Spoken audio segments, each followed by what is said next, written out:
All right. right. For my sake and for his sanity, I'm not gonna do my usual intro song. Instead, I'm just gonna do my classic thing. Max Nation. I'm on Good to the Max. That's C-Boss, and this is Pushback. Yes, we changed the name of the show. I know it was originally called Step It Up, but we decided, nah, we don't like that name. So we went with Pushback instead. Because, when you push back, you have a lot of debates and you disagree about stuff. You'll see as the show goes on. He and We're I basic. don't.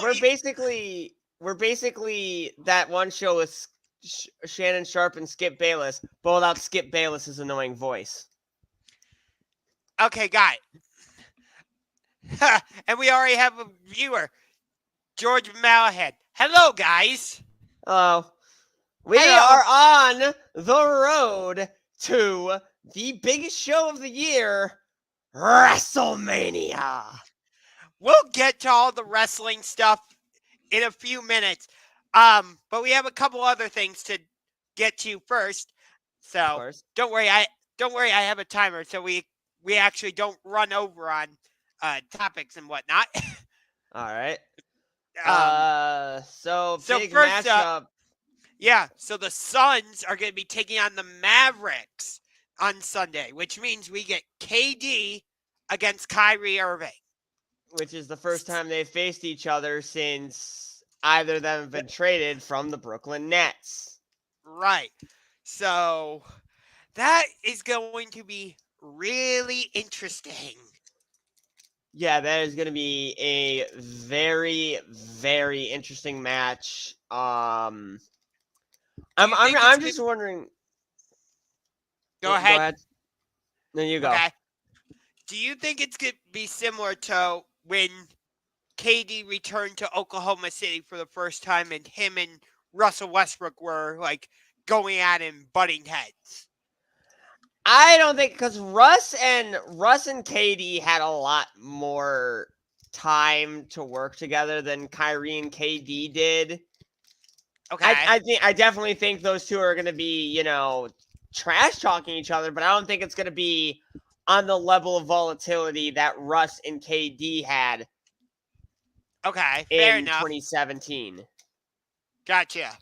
I feel like it could be a preview of a playoff series. Like we saw it last year in the second round where Dallas just blew Phoenix off the floor in Game 7. And we know what Phoenix did. They went out and traded for Kevin Durant. What is that jersey hanging on the boss's wall? That is your Joe Thomas jersey, isn't it? No, it's Ryan Tucker, a former offensive lineman for the Browns and the Rams. He was part of the Greatest Show on Turf. Kurt Warner? Yep, he was one of the, I want to say one of the offensive linemen. That has been in my family for quite some time on my mom's side, and when I got my apartment, they gave it to me so I could hang it up on my wall. There is another jersey that actually belonged to my dad that should be hanging on my wall, but one day it fell, and I just haven't had the time to put it back up. So, yeah, there's a couple Browns jerseys on my wall. Now, what I'm wondering is, what are those two tiny jerseys behind you? Oh, so this one is Maurice Jones-Drew, my second favorite player all time. And then the other one is a LaDainian Tomlinson San Diego Chargers jersey because he is my all-time favorite player. I've told you this, but like when it comes to football, I've always been more about the skill position players rather than the quarterback. But we can get to that discussion on a different day. But getting back to the Suns Mavericks game, do you think there's going to ever be a situation where Kyrie is guarding Kevin Durant or vice versa, where Durant is guarding Kyrie? I do not think they would put Kyrie guarding KD because it's KD's what, 6'10", 6'9". He's close to 7 foot, I think. Yeah, he's close to I'll- 7 foot, and Kyrie's only 6'3", 6'4"-ish. I don't think they would put, with that kind of height discrepancy, I don't think they would put the two on each other. Gotcha. I could see on when Dallas is on offense, I could see like if Kyrie cuts to the basket going for a layup, I could see Kevin Durant possibly switching on absolutely. to him. Absolutely. I think like if it's in the paint situation, yeah, they're gonna put KD on Kyrie, but I don't think it's gonna be vice versa where like say KD's on the outside, they're not gonna put Kyrie on him. They might put Luka on him because they're closer in height. I'd hope we see something at the rim where like Kyrie goes up for a layup and Kevin Durant swats him. Hey, there's my guy, Jesse Almeida. He's the Celtics fan I worked with Tuesday night to get ready for Wednesday night's game. You did say you were going to say that in the comment section, Jesse. You did say that. Well, I'm going to the game on Monday night, so don't worry. I'll be coming. Didn't Donovan Mitchell drop 41 on them earlier 44. on the season? Or yeah, he dropped 44 last night, but it wasn't enough because Jason Tatum went off for like 38 or 40, something like that. I'm talking about earlier in the season when Donovan Mitchell and Lamar Stevens, or it was Darius Garland and Lamar Stevens, one of those two, and Lamar Stevens dropped 41 each on the Celtics. I think you're thinking of Karis LeVert, actually. Karis LeVert. Yeah, it was Karis LeVert, and it was either Donovan Mitchell or Darius Garland. I think it was Donovan Mitchell. But check this out. Yeah. We'll switch. Actually, let's finish off this in the final 5 minutes of this topic section. We'll switch to Cavs Celtics. Because, Jesse's here, and he is a Celtics fan, longtime one. Yep. Yeah, Tatum dropped 41, and I predict you did predict he'd score at least 35. You did say that. So yeah, it was quite fun doing the stream with you last night, Jesse. So I sent you an invite to join the Discord server, by the way, so check that out. Yeah, we have the opportunity on Monday night when Boston comes to Cleveland to win the season series 3-1. Wow. So let me ask you this. Knowing that we have that opportunity and the Celtics are the defending Eastern Conference champions, and knowing that there is a strong possibility we could face them in the playoffs, what do you think what type of message do you think it would send to the Celtics if we were to win the season series? It would definitely tell them, like, hey, the Cavs are not to be messed around with. Like, we're coming for you. We're coming for that Eastern Conference crown. And we're going to finish what we thought you would do. We're going to win the NBA championship. And we're going to do it on our terms. Well, right now, Milwaukee is if the playoffs were to begin today, Milwaukee would be the number 1 seed. Boston would be the number 2 seed. Philly would be the 3 seed. We would be the 4 seed. And we would be facing number 5 seed, Gangrene David's team, the New York Knicks. How far has Brooklyn fell? Brooklyn is in the number 6 seed now. Okay, they didn't fall too far. Right, so right now, yeah, I'll give you the complete standings for the NBA. Just for the Eastern Conference. Top 6, actually.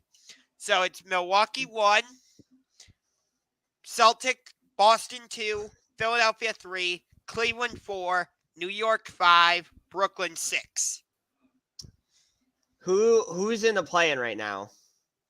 Miami, Atlanta, Toronto, and Washington. Washington? I low-key Yeah. thought they were dead last in the East last time I saw them at the standings. They were dead last in the East. No, the team in dead last in the East is the Detroit Pistons. Kind of figured. Which, luckily, before we played the Celtics on Monday, we have a get-right game because we play the Pistons on Saturday. All right, where's Indiana? Because they started off hot. Indiana is number 12 right now.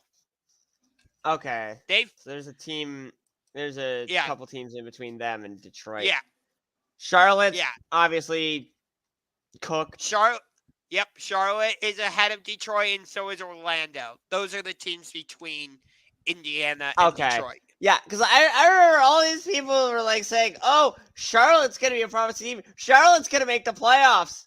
Where's Charlotte now? The bottom. Yep. I'm not a huge fan of anyone in the Ball family, so anytime like people like hype up those guys, I'm like, but are they good? Are they? Because none of their teams have done anything. LaMelo, when he's on the court, he's actually really good, but the Hornets just don't have anything around him. Well, That's the problem. Of course. Michael Jordan doesn't. Michael Jordan's the greatest basketball player of all time, but as an owner and a GM, no, not a chance. But the worst team in the league is the Houston Rockets. Oh yeah, don't they have like a? Do they have 10 wins yet? They have 13. Okay, so it's not going to be a Charlotte Bobcats situation. No, not quite. 7-52. No. I don't remember. I think I know what you're talking about, though. But it was the 2013 Charlotte Bobcats, and I don't even know if they got the first overall pick, and they ended up with Michael Kidd-Gilchrist. Oh, that's right. They had the number 2 pick that year, I believe. Yeah. Wait, was that the year that we drafted? What's his name? Anthony Bennett. I think so. If that's the correct draft, then we had the that would have number been 2013. Pick. Yeah. Yeah. What's up? All right, so that's going to do it for our quick NBA segment. So now we got a bit of a hot take segment for this next one. You know where we're going. All right. Yeah, it's talking about our home team, the Cleveland Browns, or as every one of us likes to call them, the Cleveland Clowns. Yes. So I don't believe the Haslams, Jimmy Haslam and Dee Haslam, the owner of the Browns, I don't think they're fully as invested in the Browns as everybody says they are. They never have been. Think about it. The last time we were ever like top 2 in our division was 2007. Right. And that was before the Haslams owned the Browns. But here's my other reason. I have a couple reasons for this. One, think about it. With the Cavs for a minute. Dan Gilbert, he was willing, when we got LeBron back in 2016, or 2015, excuse me, he was willing to go push the envelope in terms of, like, the money and going into the luxury tax and all that to bring in guys like J.R. Smith, Amon Shumpert, Kevin Love, Timofey Mozgov, and it paid off in the championship.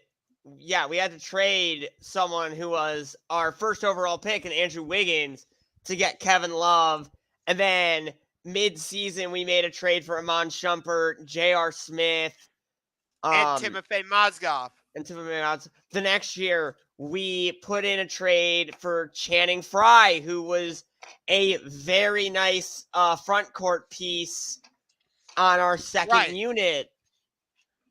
Right. And then that paid off in the championship. And then, LeBron leaves to go to the Lakers.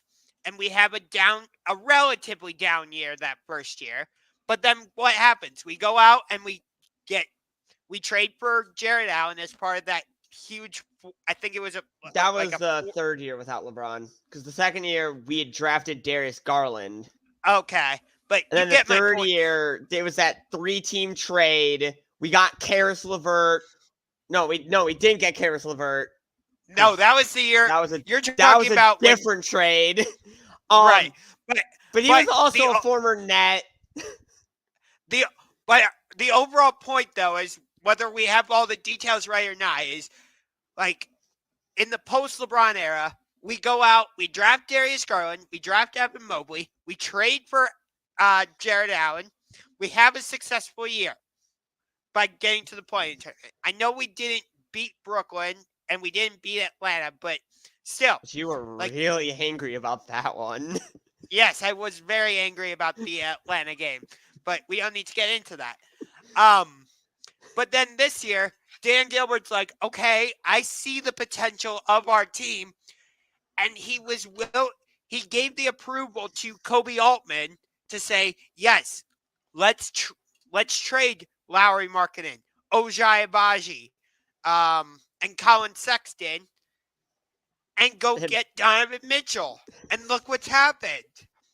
Right. We're all of a sudden not only back to where we were before Jared Allen and or before where Jared Allen and Evan Mobley went down with injuries last year. We are the 4th seed in the East, which was where we were before they went down with injuries.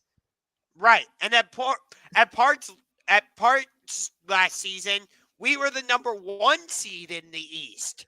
That is true. I mean, if we the had Cavs got better. Right. But that's what I'm saying.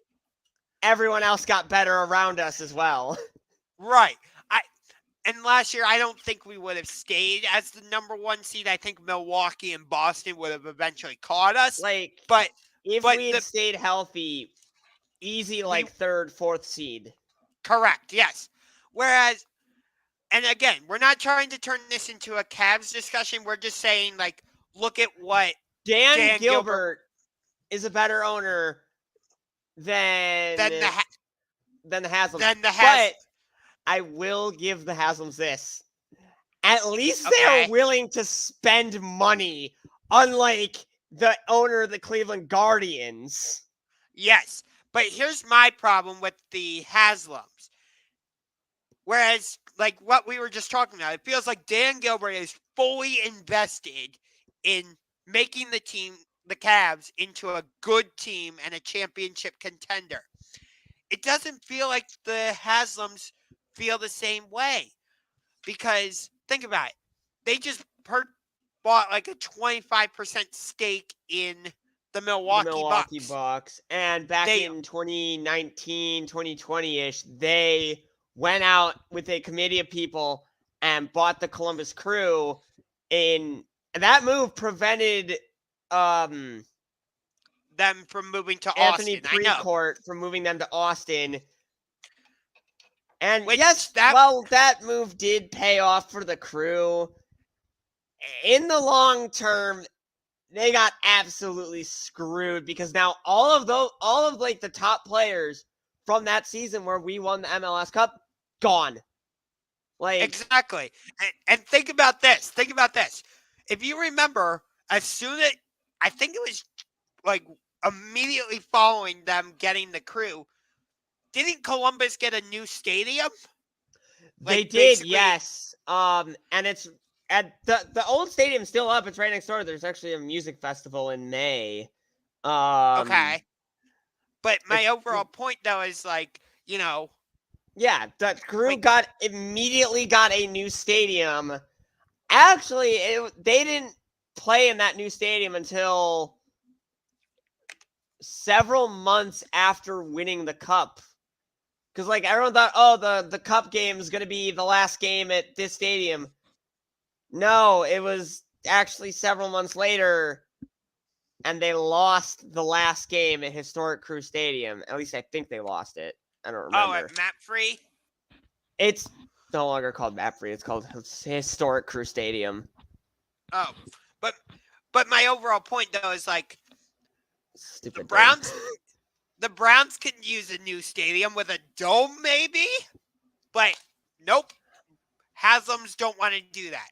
I mean, will the Brown Stadium hasn't been renovated since 2014. I get that. which is They brought in I those will really cool screens on the end zones that look really nice. I will give the Haslam's credit for this though, and maybe we'll talk about this later in the show. But like, we got the face-off on the lake, Michigan against Ohio State in men's hockey, and then on That was Saturday, a good game. yeah, and then on Saturday we're getting the Cleveland Monsters Outdoor Classic when the Wilkes-Barre Scranton Penguins, affiliate of the Pittsburgh Penguins, take on the Cleveland Monsters, affiliate of the Columbus Blue Jackets. So at First Energy. So I will give the Haslam's credit for that. But overall, it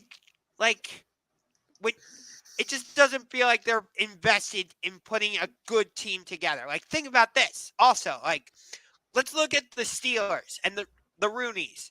In their history, in the past, 40 years or something, they've only had 3 head coaches: Mike Tomlin, Bill Cowher, Chuck Noll. Right. I mean, Whereas the Haslams used to actually own stake in the Steelers. That is actually true. But with the Ravens, I know Art Modell doesn't own the team anymore because he passed away, but I think it's still within the family. But for as long as I can remember, John Harbaugh has been the Ravens head coach. There was a coach before him. It's just I don't remember his name. But that's the point, though, is right. Both of those teams have stability. Like, they've stayed with the same head coach, and it's paid off for them. Whereas, with the Browns, we've had hey, 16. New head coach, new quarterback. Exactly.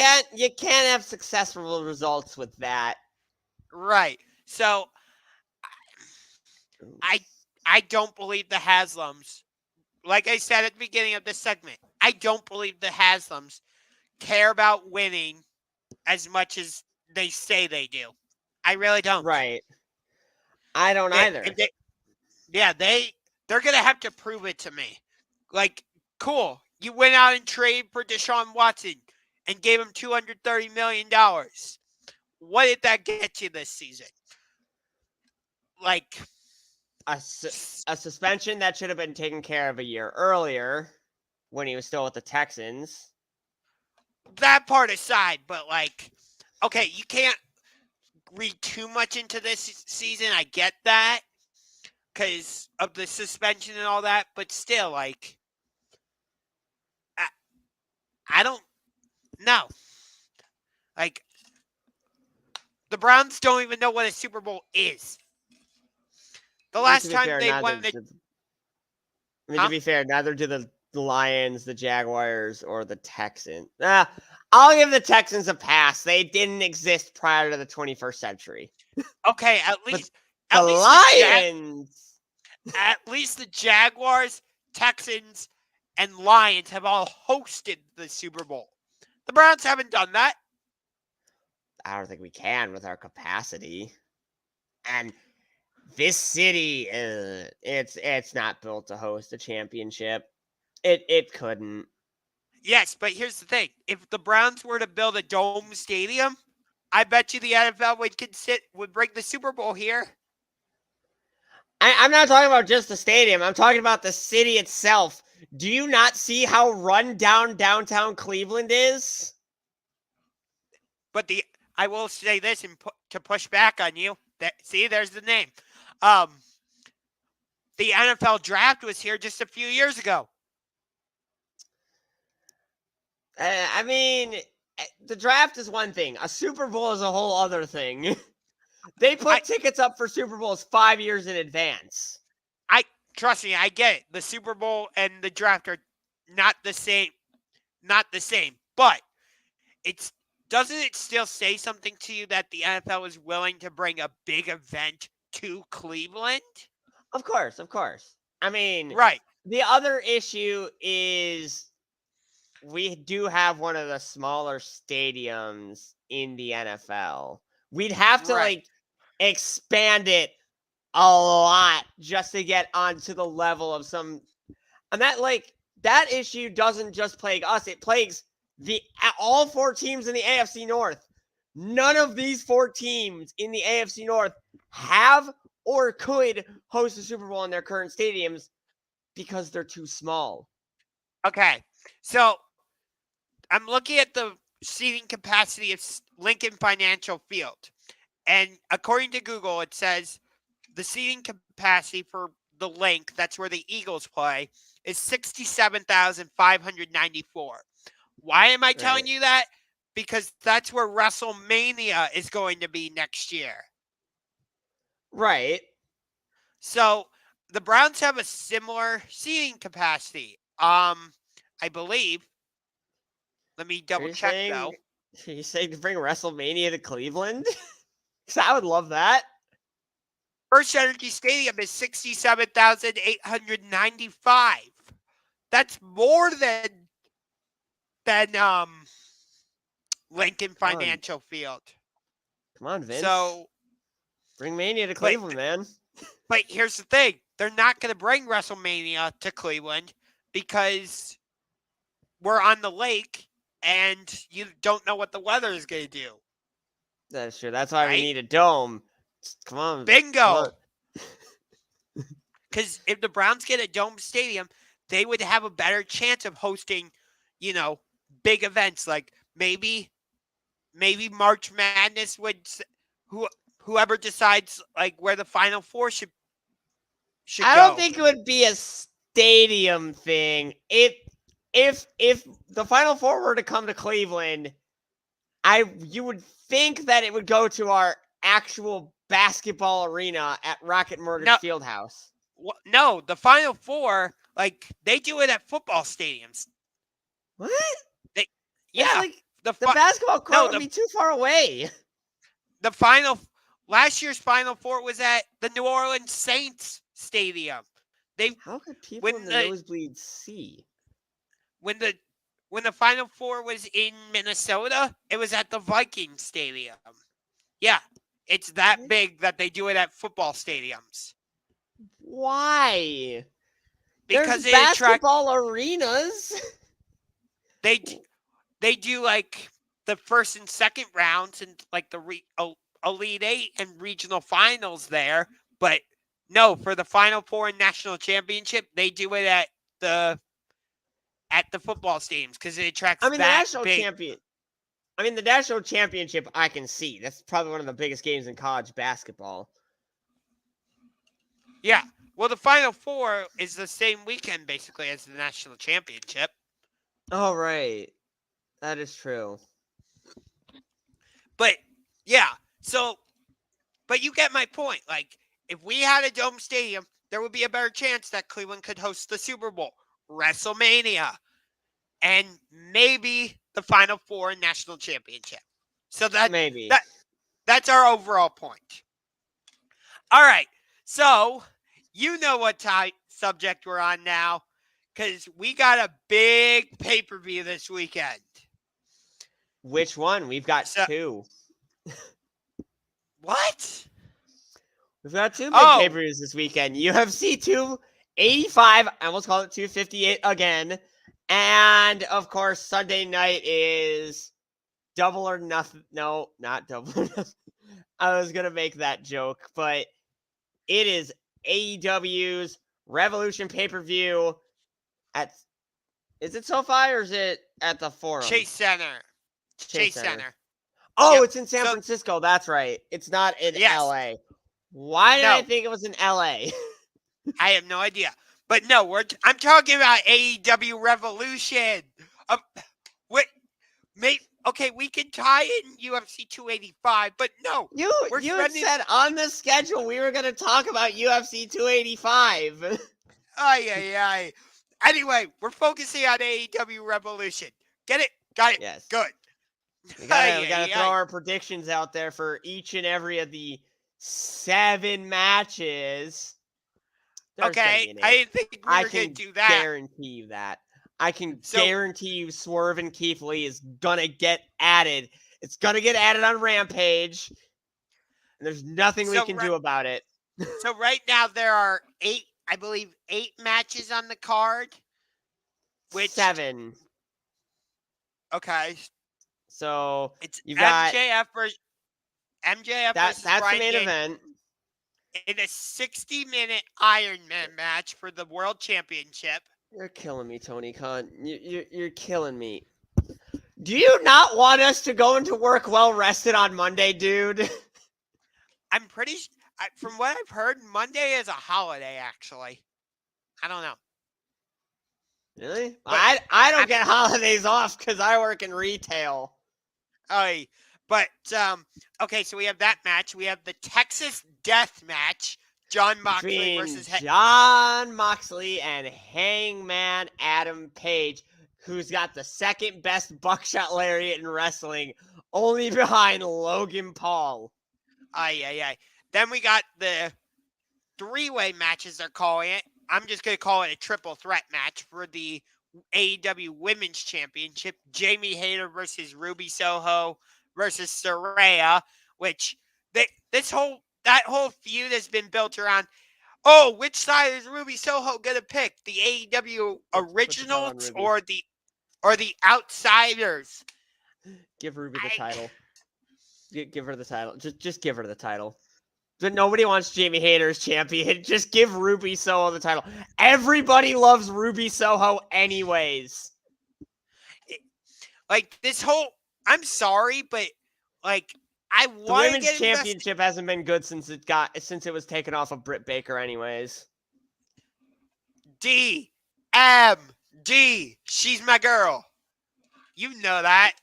Sheeta was better. She'd have had a better reign. Okay, you and I can debate that all 372 days. 372 days, don't lie, baby. Yes, but in my opinion, Britt had the better matches. Did she? Come on. Don't you remember the match at All Out between her and Statlander? She'd had to carry the women's division on her back with no fans. No fans in attendance. And she still got it done. Okay, by that logic, Jon Moxley is the best AEW champion. No, that's just proven fact. Absolutely proven fact. 3 reigns. And 3 reigns, multiple pay-per-view main events, anarchy. He gave us anarchy in the arena. Yes. I will say, though, Kenny Omega as AEW champion was amazing. He was... Well, because he was a good heel champion. Yes. Take notes, Roman. Oh, okay. But anyway. I will never stop throwing shade at him. No, you will not. So we've got the Iron Man match. We've got the Texas Death match. We have the triple threat. We have the worst tag team fatal 4-way ever. It's the Gun Club versus the Acclaimed versus Danhausen and Orange Cassidy versus Jay Lethal and Slapnuts. Yes. Tony, you had me at the Guns versus the Acclaimed. You didn't have to add either of the other 2 teams. If you lost FTR to WWE, just say that. And here's the thing. On Rampage, we're getting a tag team fatal 4-way.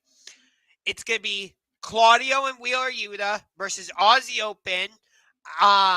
Let me look up the other 2 teams. So I know I'm getting this right. I want to say the Best Friends were one of them, and then the Butcher and the Blade. Okay, so it's John Silver and Alex Reynolds against Claudio Castagnoli. Yep, Dark Order against Blackpool Combat Club, against Top Flight, against Aussie Open. Yeah, Dante and Darius Martin. How is that match that's going to be on Rampage better than the one we're getting on pay-per-view. Grand Metalik and ROH. What the heck? Yes, but seriously, Dark Order against Blackpool Combat Club, against Top Flight, against Aussie Open. I could see How? that. I mean, How? those 4 are better than the 4 we have in the title match. I don't know if they're Come better on, than man. I don't know if they're better than the Acclaimed. But come Okay, on, that like is true. you could have had. I would have loved to have seen Dark Order and Blackpool Combat Club in that match because they're clearly building to some type of feud between the Dark Order and Blackpool Combat Club. So have both of them in the tag in that fatal 4-way at the pay-per-view, so they can just beat the crap out of each other and be like, and have the fans get invested and be like, oh, they're clearly about to start feuding. Yeah, I don't know how to feel about that though. Like, I love that Blackpool Combat Club is going heel. You don't? But they're down to 3 members. The Dark Order has a man advantage still, even without Preston Vance. So yeah, Evil Uno, John Silver, right. Alex Reynolds, and Hangman Adam Page. Then you only have John Moxley, Claudio Castagnoli, and Wheeler Yuta. Unless Danielson's gonna turn heel after his loss to MJF. He could. I'm still counting him as part of the BCC. It says so on his wrestling gear. He wouldn't do that if he wasn't still part of the group. I agree. I'm not 100% sure he's still part of the group. If that, you know what I mean? Either that or them turning heel will push him away from the group. That could be. I mean, it wouldn't be the first time Danielson's been a heel. I like the idea of Blackpool Combat Club going heel because if you remember, a couple weeks before Double or Nothing, they were teasing a feud between Danielson and Wheeler Yuta, and I remember telling you, like, that's a feud I want to see. I remember specifically telling you that's a match I want to see at that pay-per-view, and then for some reason they just dropped that storyline. I'm like, no, what? Why?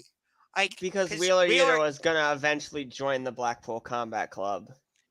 No, Wheeler Yuta was already part of the Blackpool Combat Club at that time. The whole I thought thing he was still like the best friends. I thought he didn't join the BCC until Forbidden Door. Oh wait, no, he was part of that Blood and Guts match. That was before Forbidden Door, I think. No, the whole thing was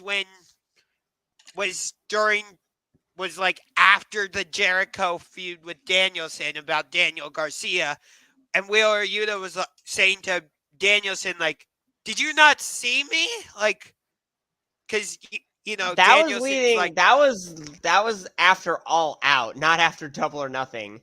No, I know. I'm saying leading in the couple weeks before Double or Nothing, they were kind of teasing that feud.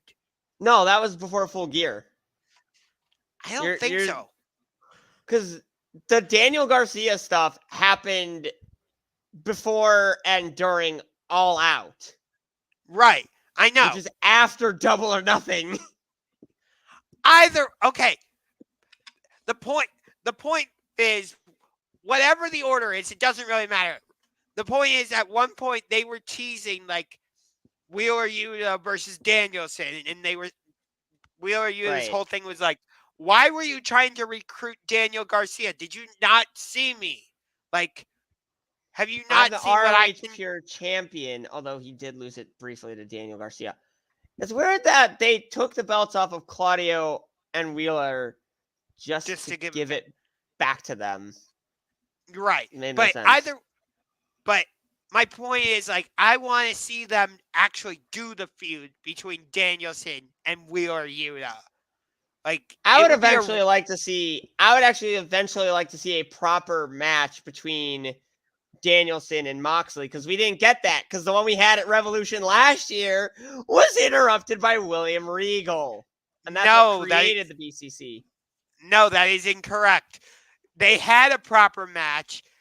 Moxley won via roll-up, It was after the match that William Regal came out. Oh. Yes. I didn't see that whole match. I wanted to. Yeah. But the match I'm most looking forward to at Revolution, Chris Jericho against Absolute Ricky Starks. Yeah, I'm interested in that one as well, mostly because I really want to see just how this match, because their first match was great. Oh yeah. And I want to see how the second match plays out, especially with the whole oh, by the way, your friends can't be at ringside. But here's my thing.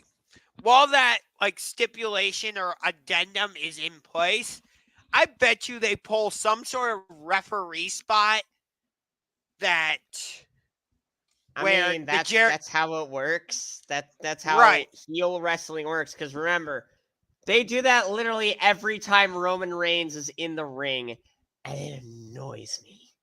So, but because of that, that's why I'm saying they should have done a steel cage stipulation.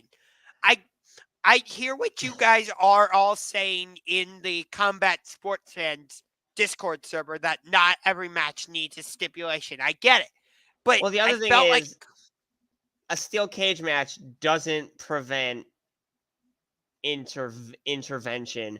Remember that great tag team steel cage match at All Out 2021 between the Lucha Brothers and the Young Bucks had intervention from Brandon Cutler throwing that bag of thumbtacks shoes. The thumbtack shoes into the steel cage.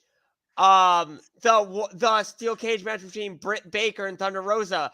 It was either Rebel or Jamie Hayter who threw a bag of thumbtacks to Britt Baker. And then you have obviously the most obvious one, Christian Cage trying to open the door for Luchasaurus at Full Gear. Steel cage matches do not prevent intervention. In fact, because it's a no DQ, it encourages intervention. Fair, but like, trust me, I hear you on all that, and like, you're not wrong on any of those. But like, this whole feud has been about like the JAS doing stuff to just drive Ricky Starks crazy. That's what they do. Yeah, I know, I get it. But like, with a steel cage, you're less likely to have interference from the Jericho Appreciation Society. I mean, the only thing they really could do is just throw Jericho Floyd the baseball bat. Yeah. Which would be a legal weapon since a steel cage match is no DQ. Yeah, but like it's just annoying that like I want, like, here's the thing. I want Ricky Starks to beat Chris Jericho clean. No JAS interference, none of that. But you know that, JAS is banned from ringside.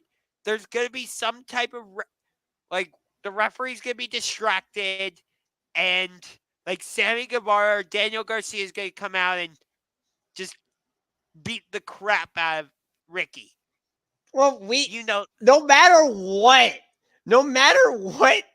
you do to prevent the JAS will show up regardless.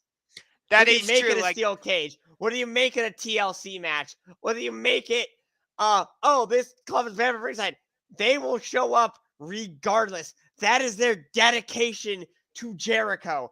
That is what they do as a heel faction. If the Bloodline were banned from ringside during a Roman Reigns match, how do you think they would honor that? No, not a chance. Even if it's But just Paul Heyman. you get my overall point, though. Of course. It's just when dealing with heel factions like this, the best thing to do is to do nothing. And I just did let the love problem solve itself. I did Because love it the will. spot. I did love the spot on Dynamite a couple weeks ago when they were in Phoenix. Jericho grabs the pen from Ricky. He raises it up like he's gonna put somebody on the list. Ricky Starks, you just made the list. He pushes the button, and it goes, and everybody went nuts. And Well, yeah, reps. That's Jericho's greatest thing is that he can get a pop just from clicking a pen. That is Chris Jericho. That's what Excalibur and Tony Schiavone were saying the other day. Is like he got a pop for clicking a pen. He is one of the greatest personalities in wrestling, whether it be his WCW days, his days in WWE, his days in New Japan, AEW, even in podcasts and interviews. He's a personality, and he's great at it. He really is. That's why I love him. That's why this feud has been hard for me, because I've always been a huge Ricky Starks fan, especially when he because he's always had this strong personality. Well, yeah, I remember the T-Taz days. Yeah, look at me, I'm a star. And his feud with Darby Allin was great. Yes, and I've always been a huge Jericho fan, so I've been favoring Ricky, but I'm just gonna enjoy the match overall. Here my prediction on this one. I got Ricky. I've got Jericho. I really just want to see Jericho win, because the whole thing has been Jericho's been losing all these matches. He lost to a jobber. Yes, by accident. Then at Revolution, he's gonna flip the script and he's gonna beat Ricky Starks so that this excellent feud, can keep going. No, I think the feud's reached its end, and I hate to disagree with you about this, but the feud hasn't been as good as I wanted it to be. When I figured out that they're doing a feud between Jericho and Ricky Starks, I'm like, okay, I like this. But then it's just been people dressed up in masks and Jericho Appreciation Society dumping Ricky through tables and whatnot. And I get it. Jericho has the JAS. But at the same time, I'm like, just give me a one-on-one feud between Chris Jericho and Ricky Starks. Yeah, it's kind of hard to get that. They kind of wrote him into a corner with the JAS. He can't have a singles feud without them getting involved.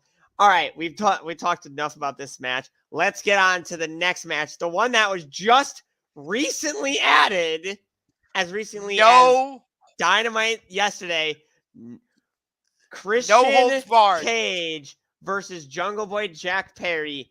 No holds barred. All right. Does Luchasaurus get involved? Where has he been even? I don't know. He hasn't been on TV since Full Gear. But I think he's going to get involved. On behalf of who? I don't know. It's no holds barred. Of course he's going to get involved. Or I shouldn't say of course, but most likely. It's most likely. Yeah, and does Hook come out to help his friend, Jungle Boy? No, because Hook is involved in a thing with the firm. Oh, that's right. Yeah. Yeah. I'm surprised they didn't pull the trigger and do Matt Hardy versus Ethan Page on this pay-per-view, but I guess they're gonna let it go a little bit It's longer. kind of a slow burn. Like on this week's episode of Dark Elevation, they all seemed kind of happy to work together. We'll see, but I want to be excited about this match, but the fact The feud's that been going on a long time, and there's been payoff after payoff that just leads to more. Oh, when is Christian Cage actually gonna face Jungle Boy? Oh, when is Christian Cage? Oh, now we're doing Luchasaurus versus Jungle Boy. Okay, this has to be the payoff. Nope, it's not. right, like when they did the injury angle at All Out, I'm like, well, I don't give a crap about this feud anymore. And then Like, you got Jungle Boy in a feud with Luchasaurus in a steel cage at Full Gear, that match was actually really fun to watch. Right, that match was great, but like no holds barred. They're just good. It's gonna be a good match. Don't get me wrong, but Of course, but the feud just has fizzled out. I mean, it's better than having a Jade Cargill match where she's defending the TBS title, but the only thing she's really defending it of is relevancy. Right. I mean, hell, WWE put more thought into the 24/7 title. It's clear that Chris Statlander was supposed to take the title off of Jade at this point. Right, but the injury, you could have given it to someone else. Like, someone else could have had a run with it, then have Chris Statlander take the belt off of them. Right. Like, you had that excellent angle with Nyla Rose stealing the belt and then coming out in Eddie Guerrero's lowrider at Full Gear, and you're going to have her lose? Yeah, but did you ever actually think Nyla Rose was going to actually win the belt? I didn't. Yes! Oh. Because people had enough of Jade, so the obvious choice would have been to either have Athena or Nyla take the belt off her. It's a belt that you really don't need to build up a feud for. You realize that we've been doing 25 minutes on this segment, and we haven't talked about MJF and Danielson. We didn't talk much about the triple threat. Yeah, but do we really care about that triple threat? Give Ruby the belt, Tony. Please, just give Ruby the belt. Just give her the belt. Just do it, anyway, man. Nobody wants Jamie Hayter or Saraya as champion. Just give the belt to Ruby. Here's the thing. Like, that match is going to be good, but does anybody actually care about the overall storyline? No. I don't think so. It's all AEW never, WWE forever bullshit that Tony Storm and Saraya have been pulling. Hey, look who we got in the building. What's up, Dalton? What's up, Dalton? So this is our guy, Dalton. He's in the Combat Sports Fan server with us, which I am the proud creator of the Combat Sports Fan server on Discord. So if you are a fan of wrestling, UFC, or just talking general combat sports, let me know, and I will send you an invite. Maybe I'll put a link to it in the description of this video afterwards. We'll see. But I've done that before. So it does work. Okay. But yeah, give me your thoughts on MJF versus Danielson, the American Dragon versus the Salt of the Earth. Yes. In a 60-minute Iron Man match. This match is gonna be one for the ages. I think the problem is I don't, as much as like Danielson's been trying to build it up. I mean, there's no way they're gonna take the belt off of Danielson or off of MJF here. It's dumb. They should have done this feud later. They should have honestly had Danielson be the one to dethrone MJF, because Danielson would be such a good champion. Here's my other issue. Like, we still after Revolution, we've got Double or Nothing, Right. Full Gear, or no, Right. Double or Nothing, All out. All Out, and then Full Gear. And Right. maybe we have Forbidden Door in there also. Forbidden Door 2. This time, Right. we're making an impact. Wait, they've done stuff with Impact before, but here's my That's but why here's it my would make sense. but here's my overall point. Now that they've done the Danielson feud, who else do you have MJF feud with for those other pay-per-views? Adam Cole. Okay, so Dalton says MJF versus Danielson is going to be absolutely crazy. However, I feel like it would be a letdown if Danielson doesn't win, considering he's been undefeated to the lead up of Revolution. Well, the reason Right, he had that whole gauntlet for the number one contendership. Right. But no, go back to what we were just saying. Like after Danielson, who do you have MJF feud with for those other pay-per-views? Okay, you mentioned Adam Cole. So what, you do Adam Cole for Double or Nothing? I was gonna say All Out. Okay. Well, I was then gonna save Adam Cole for All Out. I was gonna have So the House of Black take the trios titles here, and then have MJF and Kenny Omega feud. That would be a good feud. That'd be such a good feud. Okay, if you're gonna do that, I would save that for Full Gear. Yeah, I would say that for Full Gear, and then Double or Nothing. You could. I think that. I'll let you go first. I think you could run back the Ricky Starks feud. Interesting. If you're saying this is truly the end of the Jericho Starks feud, why not have Ricky go back to feuding with MJF over the title? Here's my thing. Okay. Or what? It's 1 year to the day. I don't think to the day, but to the pay-per-view of when Wardlow squashed MJF and put him on hiatus. Okay. Feud, have those two feud, and this time have MJF squash Wardlow as payback. Okay. So here's my thing. Right? Hangman is most likely going to win the Texas Death Match against Moxley, right? Most likely. I'm seeing it 50-50. I personally want Mox. Okay. So hypothetically, let's say Hangman wins that match. Okay? Hypothetically. I don't think it makes him the number one contender. You don't think beating Moxley could put him in a title match against MJF? He already had a title match against Moxley. That's what's caused this whole feud in the first place. I know, but he wouldn't be feuding with Moxley. He would be feuding with MJF. Right. I don't know. I just don't think he deserves it. MJF and Ricky should stay as far away as they can.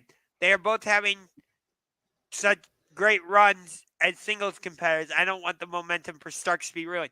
Okay, so let me get back to that, because you mentioned having Ricky face him. When did you say you would have Ricky face MJF? Full Gear. Okay. I'm be all right with them going back to the Ricky Starks MJF feud. Here's the thing, though. You have Ricky Starks beat MJF for the title. I would love that.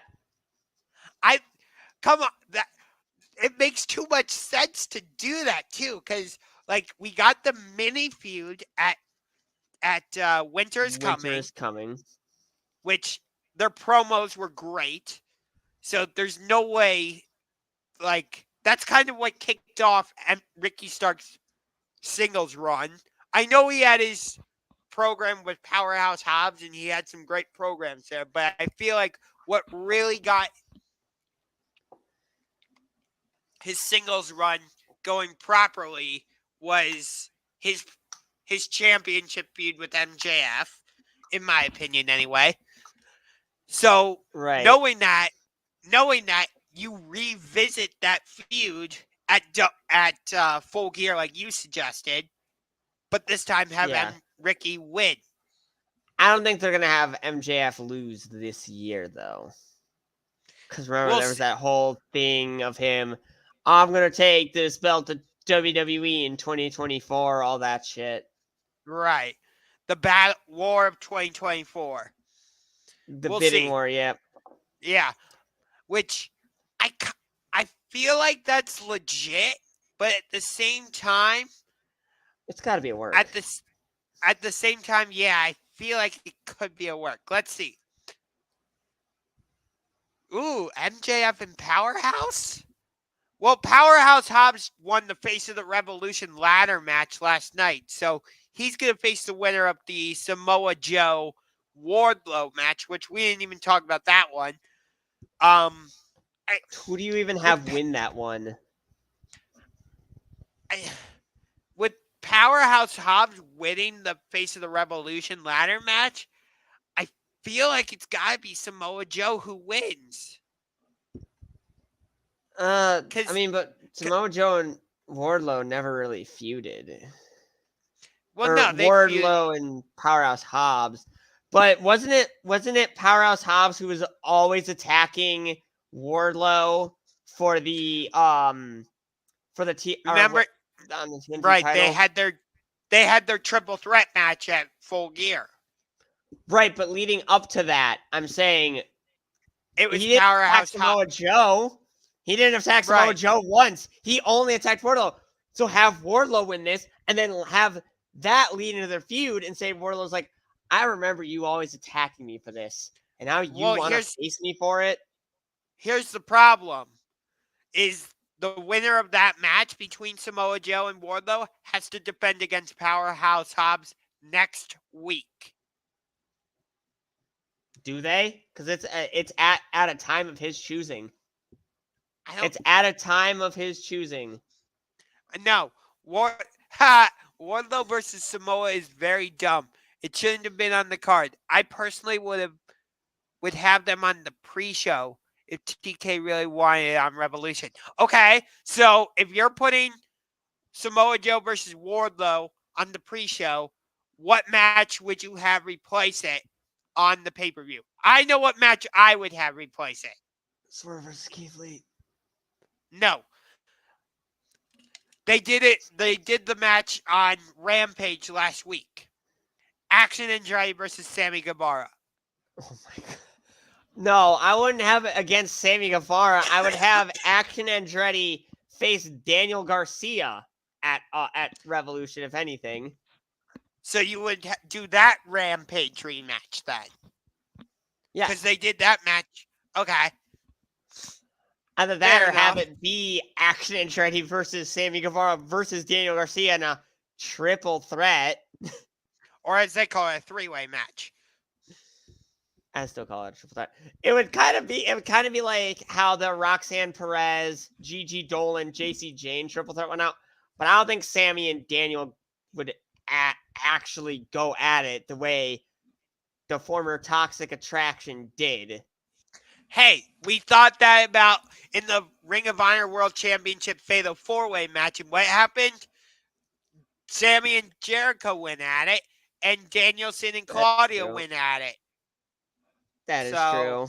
But, yeah. I mean, Garcia... Well, I mean, if anything, Garcia could just lay into Guevara about how shitty of a wrestler he is.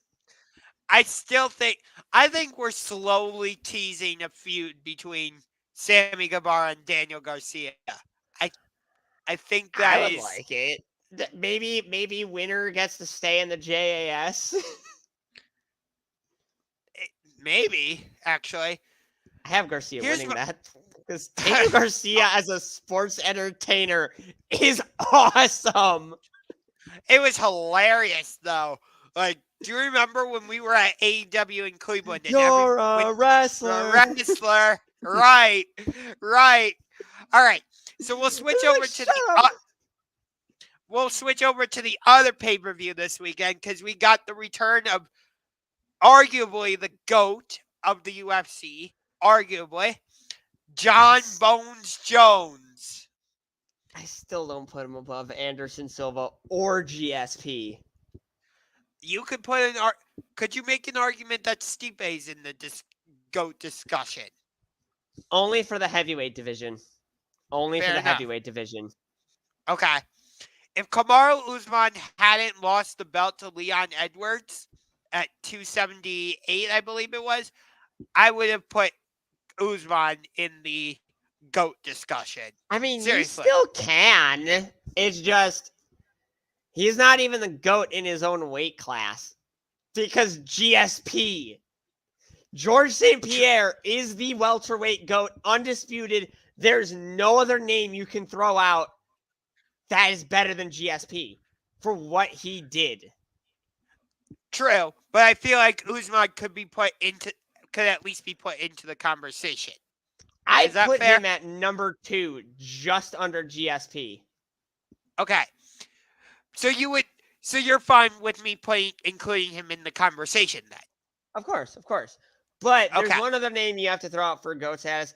I know UFC doesn't care about the lower weight classes, but 11 title defenses speaks for itself. Yes. No other man has done that. Let me go back to the welterweights for a second. We'll get back to like the actual UFC 285 card in a minute. But there's one other name I want to include in the welterweight GOAT discussion.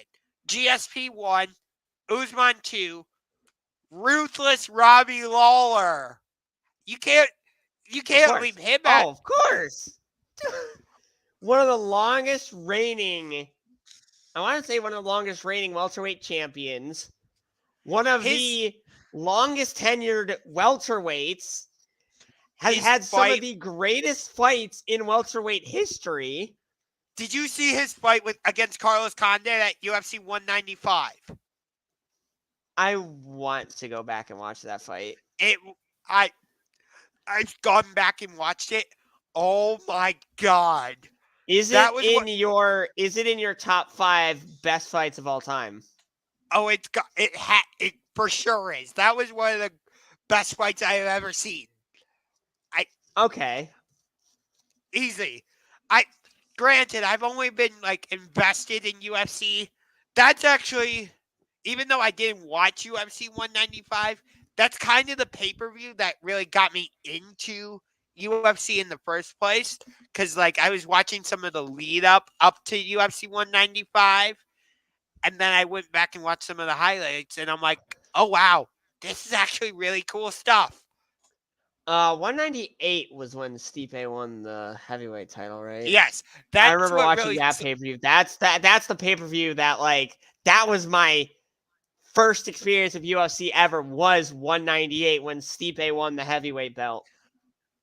For me, that's what really solidified it, but like UFC 195 is like what got the juices flowing, if you know what I mean.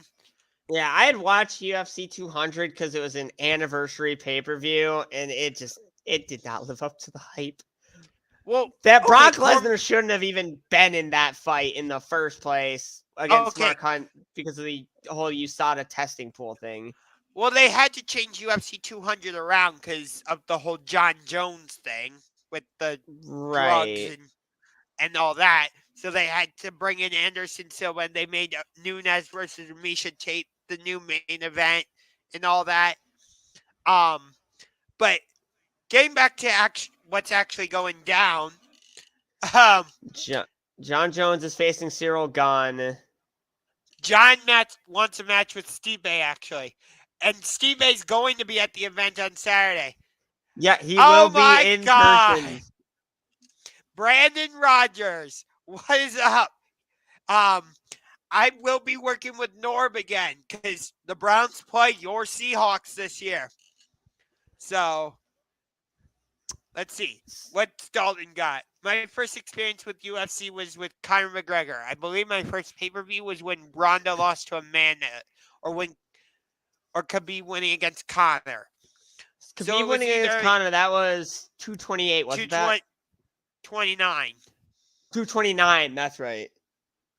228 was when Tyron Woodley used a choke of some sort to to defeat Darren Till. And I was watching that pay-per-view, and I'm like, wait, Tyron Woodley just won with a submission?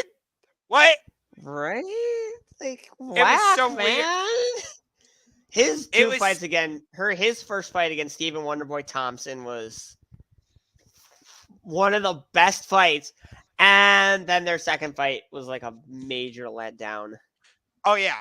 But anyway, getting back to the actual main event, you got John Jones moving up to heavyweight. He's facing Cyril Gahn for the vacant heavyweight title because Francis Ngannou just I don't know if I don't know if he like refused to defend the belt, or I know like they couldn't come to a deal, but like he never defended the belt except for the once, which was against Cyril Gahn, and arguably he should have lost that fight. Like, you're right. You could make an excellent case for Cyril Gahn winning that fight, and you would absolutely not be wrong.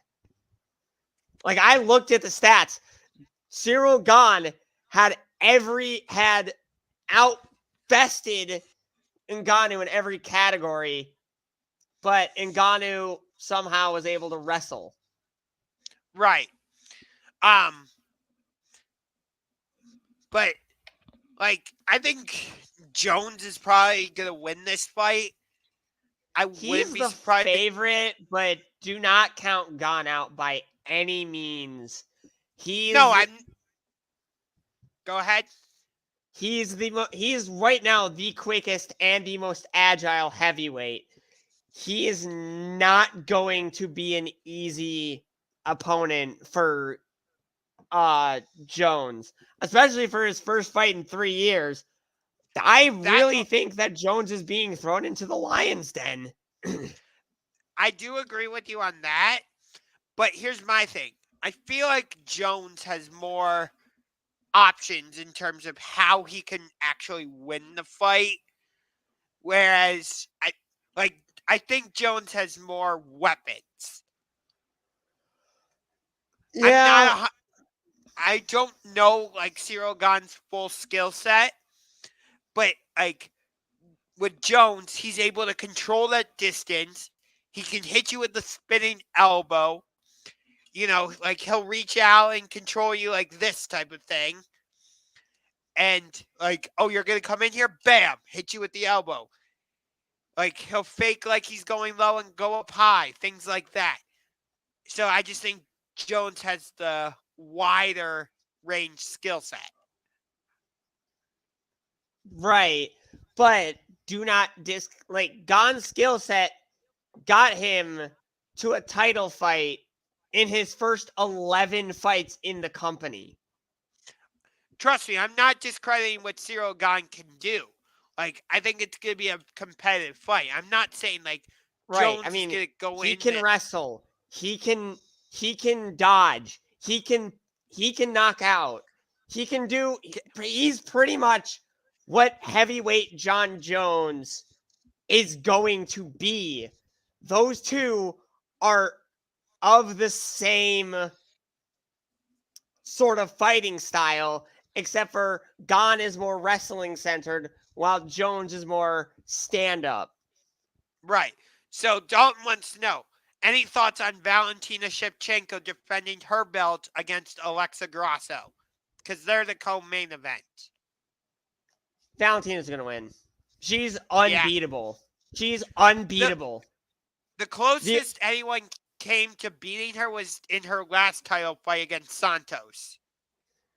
And I think, honestly, in that fight, it didn't even look like Shevchenko wanted to be there. You could make an argument Santos should have won that fight. Of course. Yeah. However, there's only one woman who has beaten Shevchenko, and that is Nunes. Which she hasn't defended the belt since she won it against Oh, who did she take it from? Juliana Juliana Pena. Pena. She's supposed to defend it like on the I want to say on the same pay-per-view that the trilogy is. Which trilogy? Oh, Uh Usman and Usman. Edwards. Yeah. The co-main event for that pay-per-view is Justin Gaethje against. Oh, I don't remember. Let me see. Or maybe it was on the other one. Let's I see. don't UFC remember. I know. Yeah, the co-main event for Edwards Usman is Gaethje against Fiziev. Oh. And then 287. I don't know. Oh yeah, 287. That's the one in Miami. That's Pereira against Adesanya, and then the co-main event is Gilbert Burns against Jorge Masvidal. Really? They're not. Okay. So, and apparently they announced that UFC 288 is going to be at Prudential Center in New Jersey. And I believe the main event for that is, which it was confirmed that 288 was going to be Henry Cejudo versus the Funk Master, Aljamain Sterling. Oh yeah, I think I did hear that. Which is that a big enough fight to headline a pay-per-view?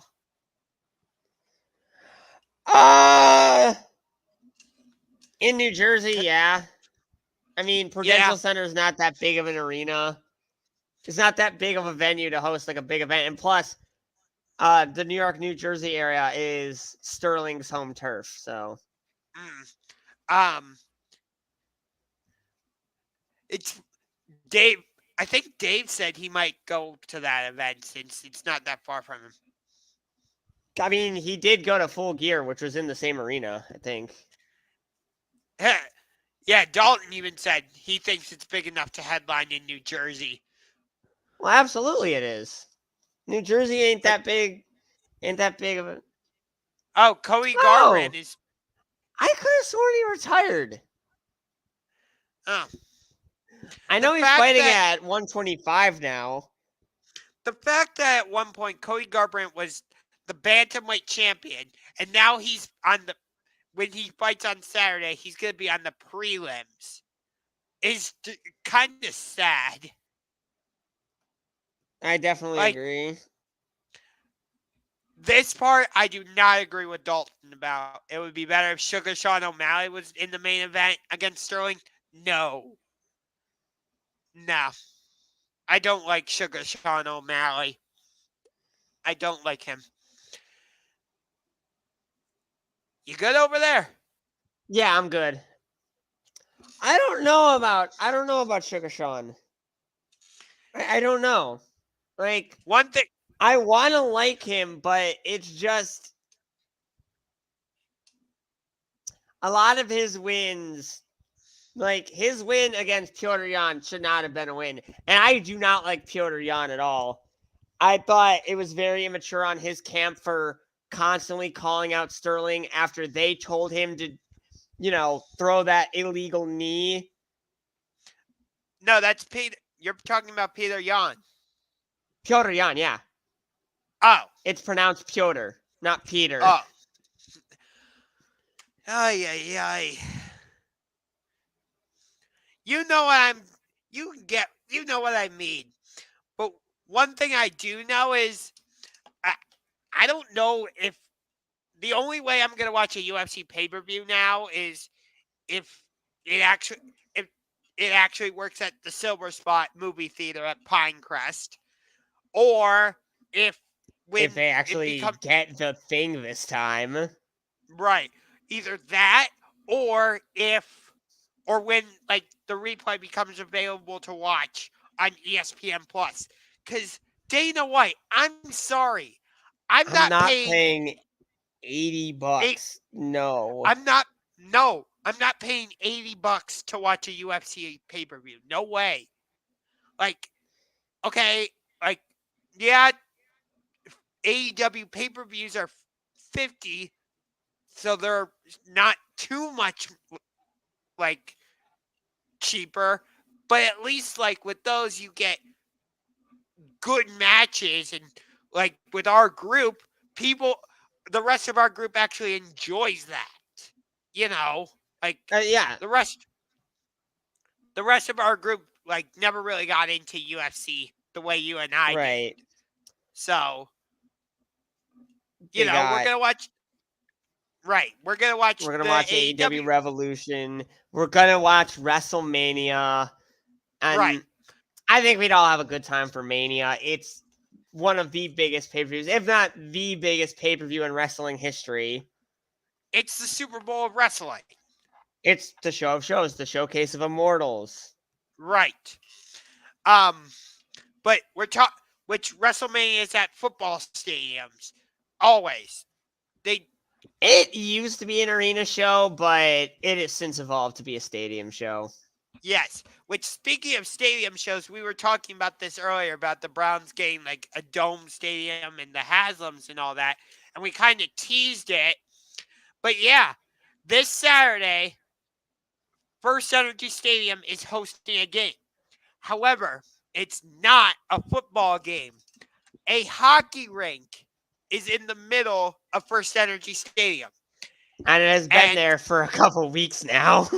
Right, because on February 18th, it was the Michigan Wolverines taking on the Ohio State Buckeyes in the face-off on the lake, which I thought they were going to count that as a neutral site game, but no, they actually counted it as an Ohio State home game, which I was a bit surprised by.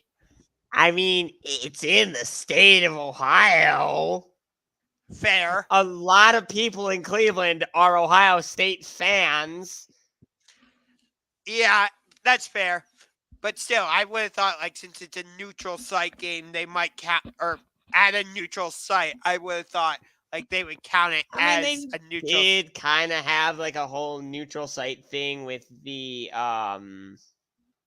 whatchamacallit, with Michigan having one end of the end zone.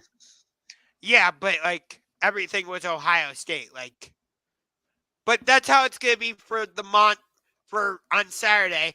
But it's this coming Saturday. It's not going to be Ohio State. It's not going to be Michigan. We're getting the Cleveland Monsters Outdoor Classic.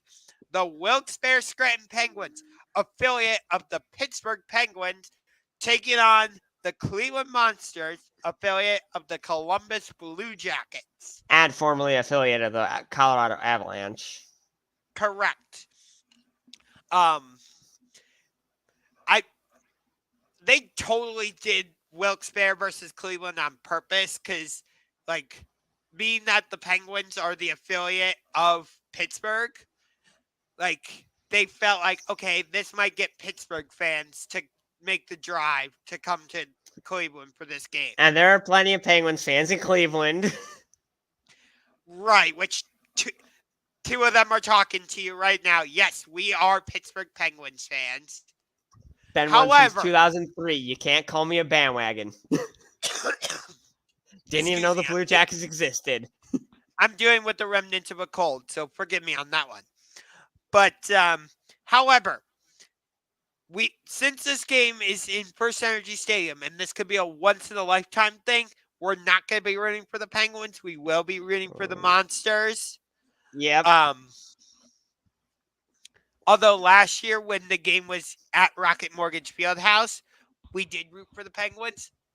And that was fun. We kind of drew the ire of a Karen, which was... that Karen drove us crazy the entire season. Do you remember the last game? You and I were literally talking about the season series between the Grand Rapids Griffins and the Monsters. I'm wearing a Monsters jersey. I'm not wearing it right now. I'm wearing a... No, you were wearing a blue... You were wearing a Blue Jackets jersey, I'm pretty sure. But I was wearing one of my jerseys. And this lady turns around, she's like, well, are you rooting for Grand Rapids or Cleveland? And I was like, yeah, with my Blue Jackets jersey, I'm totally rooting for the other team. It was Oh, hilarious. yeah, and she gave me a dirty look when I clapped after one of the guys in Grand Rapids got a hat trick, because it's not often that you see a hat trick in person. Right. I mean, granted, we were at a Monsters game. I think was it that same season where we Yeah, that saw was the two. the double hat trick. That was a game that we weren't even supposed to go to, but it was a Christmas gift from my stepdad. Right. I think we were at the Rochester game either the night before or the night after too. It was the night before. We got our asses kicked. Oh, and then me, John, and Matt went that same night to the Cavs game where we saw a player get ejected for elbowing Kevin Love. Oh, and Hey. Gilgeous Alexander got fouled out. Hey, that's not the first time you've seen somebody get ejected. Actually, it was the first time. Dylan Brooks. That was the second time. That was Dylan Brooks. No, I know, but I'm saying like that's what I Not meant the when only time I've seen someone get ejected. Yes. Yes, that wasn't the only time. Dylan Brooks. Dylan Brooks is a 79 in 2K, and I take advantage of that. I laugh at V. I'm sorry, but I've said this on a couple videos. The Memphis Grizzlies are fake tough guys. Apparently, there's reports out that whatever his last name is, Ja Morant, was waving a gun at someone. That's not gangster. I think I heard about that. I don't know all the details of it, so we're not really gonna get into that. But Ottawa's beating the Rangers. Oh wow! But like, didn't Ja Morant at one point say, "Yeah, we're not worried about anybody in the West. We're just focused on the Boston Celtics"? Yes, he did say that. How's that going for you, Ja? How's that going for you? Not too well now. Not too well, is it? Well, the Penguins are winning against the Lightning early in the third, but the Lightning are on a 5-on-3. By the way, the NHL trade deadline is tomorrow, I believe. Yep. Kraken and Red Wings are tied at 4-4. Bruins are up 2-0 on the Sabres. Boston sports fan, whatever thing is, will enjoy that. The Preds are up 2-1 on the Panthers. The Stars are up 1-0 on my least favorite team in hockey, the Blackhawks. At 9 p.m., Calgary and Toronto face off at 10. Vancouver, Minnesota at 10:30. LA and Montreal, and also at 10:30, San Jose and your St. Louis Blues. Well, that was a quick score update from around the NHL, thanks to the NHL app. We actually have a couple NBA games going on right now, and then I think we're going to wrap things up because Seaboss and I have some business to take care of. Absolutely. Yes. Pacers are currently leading the Spurs 29-21 at the end of the first quarter. Wizards are up 107-94 with about 4 minutes to go in the fourth quarter. The Dallas Mavericks are up 94-75 against the 76ers with 6.5 to go in the third quarter. And then later tonight, you got the Clippers going against the Warriors. Go Clippers. Because I don't like the Warriors. I'm actually wearing my Clippers shirt. That's cool. Yeah, I do not like the Warriors. I didn't like them before KD. I hated them when they got KD, and I still don't like them. I do not like Steph Curry at all. It's funny that you say that. Huh? I think I just don't like him. I'm a Cavs fan. It's funny that you say you don't like the Warriors. Before they got KD, when we played them in 2015, I didn't like them, but I didn't dislike them.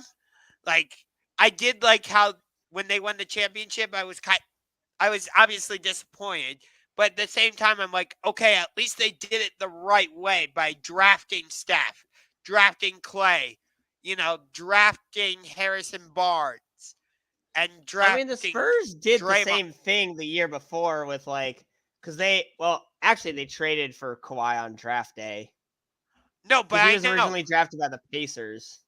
Right. But I'm saying, like, once the Warriors signed Kevin Durant, that's where my hatred for them came from.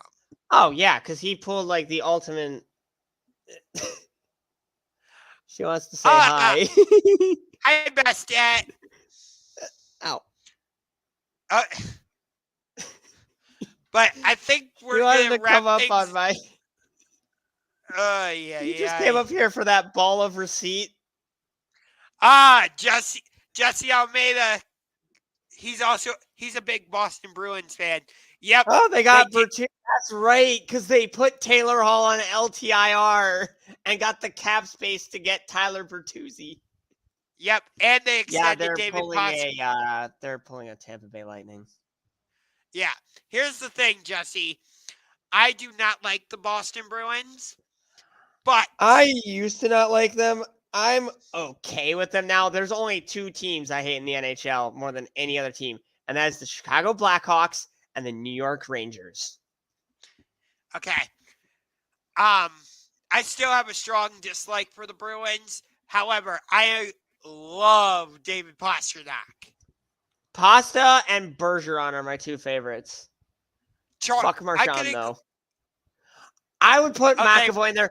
I'm starting to get a little bit high on Linus Ullmark. I think he's a beast of a goalie. Okay. We're going to try and keep it clean in terms of swear words and stuff moving forward with the show. That's my bad. No, you're good. But yeah, I'm going to try and follow my boy Engraven Vid's philosophy, team keep it clean. If you don't need to swear, don't do it. Yeah, I just really dislike. No, I get it, but I'm just saying in general, like, not specifically like because of you or anything like that, but like, I'm gonna try moving forward to, even when I express my strong opinions on like topics on my videos and stuff, I'm gonna try and keep the swear words out. Stamkos just tied it up for the Lightning. Okay. Damn. Well, I think we're going to end the show. So thank you to everybody who tuned in for today's show. Dalton, Jesse Almeida, Brandon Rogers. Let's see. I'm sure I missed other people. Did you say Dalton? Yeah, Dalton.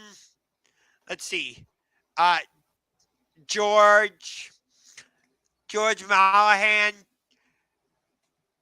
Daniel Berry Sports Highlights. I think I got everybody now. Jesse.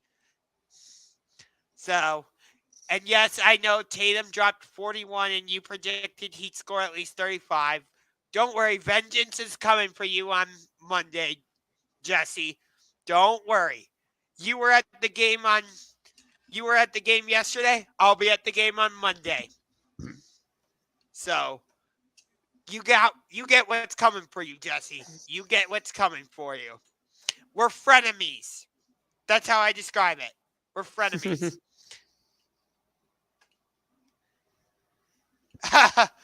Dalton goes, oh, we'll be sure to make more of them.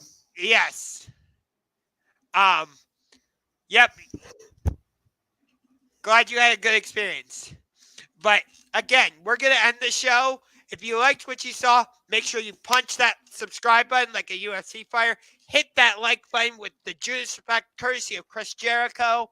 And do not forget to curb stomp that notification bell, courtesy of Seth freaking Rollins.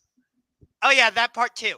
So that's C-Boss. I'm Unger to the Max. We'll see you next week for another episode of Pushback. And by the way, this video was made in collaboration with Voltage Live. Ooh.